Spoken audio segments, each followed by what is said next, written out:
Hello and welcome back to my channel. I did it again, but I'm just gonna start there. So, to all of those of you returning, you know what it's about. We sit down, we chat, you hear what I have to say about some of the things that are happening through the lenses of my experience and my experience. And welcome to those of you who are new. I hope you enjoy the kind of content I make. And if you do, please like, subscribe, hit the notification bell. I don't think I've ever said that before. So you know when I put these out. Because so far it's been a journey of just seeing whether I can and want to do this. I haven't been really concerned about numbers and such like, but as most things you do, once you start getting some traction, you know, you want to get some feedback and just see how people are enjoying it. And no matter when it is you're watching this content, I hope you like what you see and hear, and you come back again. So let's get into it. What do I want to talk about today? Kids. We mostly love them. They're really expensive, but we've agreed we'll feed them and create the next set of citizens. So there we are. And when I first decided I was going to do this, the title was going to be Are We Spoiling Our Kids? And it's because one of the times I was going to do a recording, I heard one of my boys. I have two boys. This time in March 21, they're 5 and 6. About to be 6 and 7. Ooh.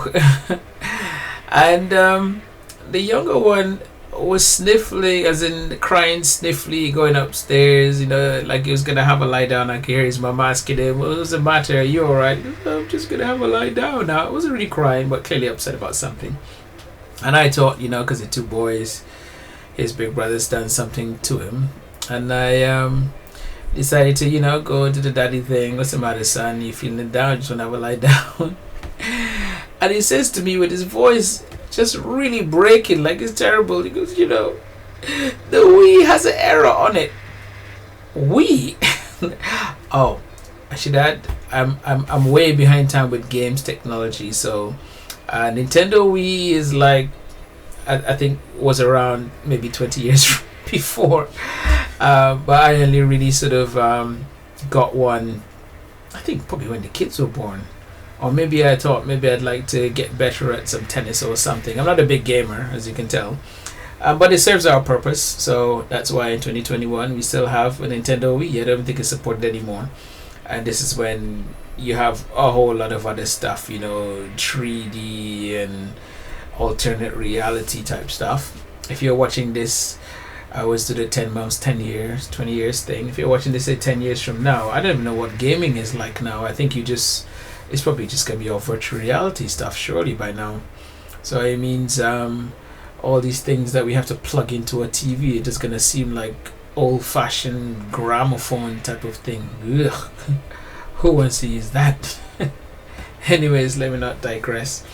But it just struck me that this boy is so distraught that there's a problem with the Wii. It's probably just battery, that he had to go and take a lie down. And it just made me wonder, gosh, you know, you tell yourself, look, he's just kids. There's plenty of time to grow him up and toughen him up a bit. But am I spoiling this child? Because if I think back to what I can remember of being 5 and 6, it's obviously a totally different world, because I was running around outside with boys, and I think most people my age would have those memories of when they were that age, primary school, you were never indoors. Now, I wasn't in the UK at that point in time. I was living in Nigeria. So, obviously, sunshine, trees, you know, leaving home to go and play on, you know, on building sites and such like. Yeah, there wasn't much health and safety around. But over here in the UK, you hear people talk about that growing up in those times when you were, you know, their equivalent would be running around and playing on bomb sites from the war, you know. So this thing of kids maybe being indoors and playing on games would have probably happened with, I guess, the generation that would have been born maybe late 90s, 2000s, that sort of thing. So you guys can let me know in the comment section. I really should encourage more discussion now on the channel. And so it as a parent, you're always trying to, I guess naturally you try to grow your child up into the kind of adult you'd want him to be, how he wants to interact, how you would like him to interact with the world and react to the world as well. Clearly my kid is gonna be, hopefully if I've done my job, very chilled about things that happen in the world. Of course, you know what often happens is they go just the total opposite way. It's like, oh my gosh, this is happening. It's like, really, son? But yeah, it did make me wonder how much of what we teach our kids is making them have a happy childhood versus preparing them for the world they're going to live in. You know, I guess when those two things are not in tandem with each other. So, you know, it's a constant I don't want to say struggle, but it's a question we always ask ourselves, because we're trying to do the right thing. Gosh, I'm suddenly aware I have this fan on, so I hope it's not interfering with the sound that's coming through. We'll find out when I watch this back. So with kids as well, when it comes to things that we're teaching them, reading, because I read to my kids, as I'm sure most of you do, or at least encourage them to read for themselves, but you should know by example how it's supposed to be. And somebody did ask me about what kind of reading they do, but I said, look, it's not something I particularly force on them, because I was never really a big reader. I mean, I can count probably the number of novels I've read outside of work or outside of school. But my profession, I had to do a lot of reading just to keep up to begin with. But in terms of novels, I've not had to. However, I mean, when phones started getting as good as the Kindles with reading, I did do a few of those. And even the Kindles, again, if you're watching this in 2030 or something like that, Kindles might not be a thing anymore, but they were essentially these tablets that I think Amazon used to make that was specifically for reading. The kind of glare of the screen was made to be part of the book. And even if you're watching this now, some of you would have had it. And you get people saying, "Oh, it's not real reading, is it?" And whether there is a separate thing that's the joy of reading. But really, if you're talking in terms of preparing your kids for the world they're going to be in, when are they really going to be needing to read? Because I think universities now, or even secondary schools now, are already doing a lot of their work online. And that's something that COVID has really accelerated, this whole working from home. And again, if you're watching this 20 years from now, you just go back to my previous vlogs and hear all about what COVID did to us, But you just wonder as a parent, are you doing them a disservice if you don't really push the reading side? Or what if they like to read but in front of a screen? Because that's another thing, is the screen time that you give them. Because I shouldn't say when we were growing up, because for those who had their kids earlier, because I had mine in my 30s, so perhaps for those who had young kids a decade before now, screens were still becoming a thing, number of phones and tablets and such like. They came up in our generation. And the idea of restricting the kids just so they can know how to interact with people, that's obviously a good thing.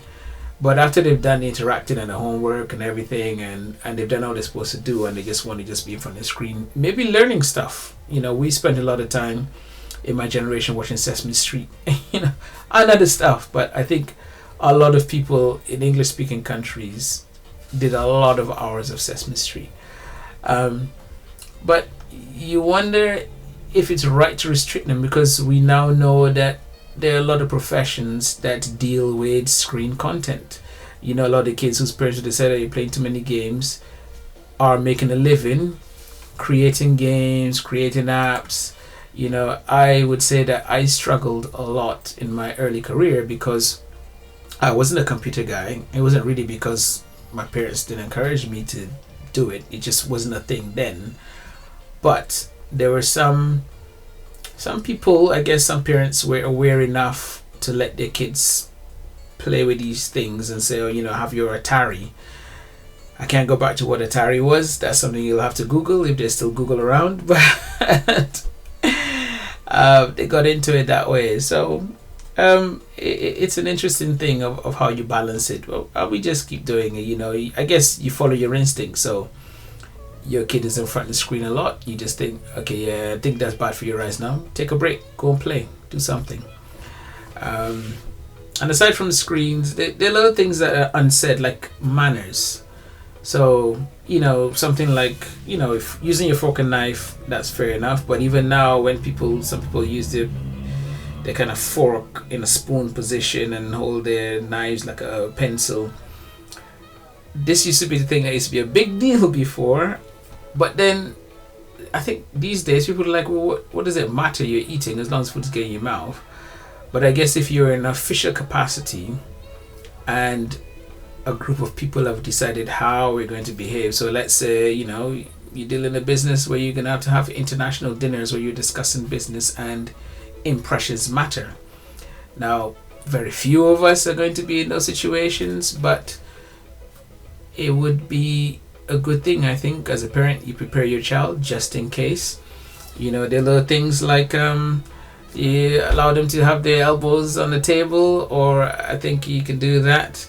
We were taught not to because I say we in the English Caribbean and African places, because I believe the British kept their hands off the table when they ate, but everybody just took it as, oh, that's just the way it is. Few people ask why, but now we know if if the comments from, I think it was somebody from Eton or Oxford that said, but he said really they just kept it off because the French kept it on and they had to be different from the French. So you decide, but really there's a lot of reevaluation of whether or not these things are all important at all. I mean, you don't want your kid scooping up a lot of food with his hands if you're at a state dinner. But now if people go to a cultural event where they have been to like I don't want to get this wrong, so I'm not gonna mention it. I'm just gonna say they serve food in like a big banana leaf with lots of bits inside, and you traditionally ate with your hand.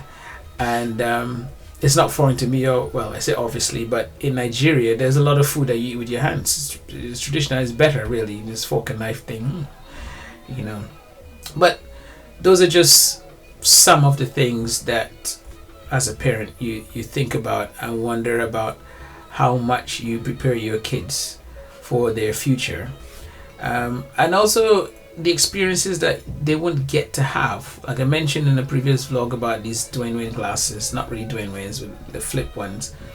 There will obviously be things that are physical that will come up in their time that you didn't have, you don't know about. But they're just some experience that you think they just won't get to have. And how do you recreate them?